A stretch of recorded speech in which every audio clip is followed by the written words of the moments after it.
You do admit that we are a free society. That I don't admit it. I insist upon it.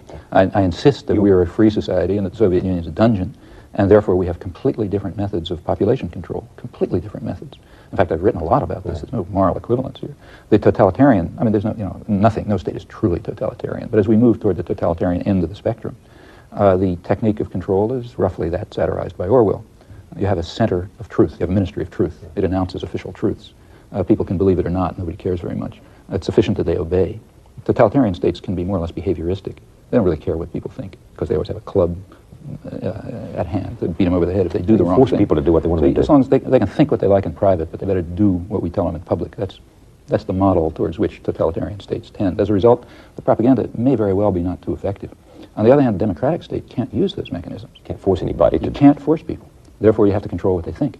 Since power is still concentrated, but in different hands in our society, largely in private ownership, and you can't control people by force, you'd better care what they think. So that's why you have to have other forms, and in fact more sophisticated forms of indoctrination. Certain people are in a position to persuade, and the essence of democracy is that they have the freedom to persuade. Now, who has the freedom to persuade?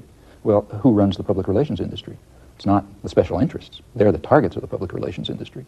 Public relations industry is a major industry, closely linked to other corporations. And those are the people who have the power to persuade. That's the essence of democracy. And they must engineer the consent of others.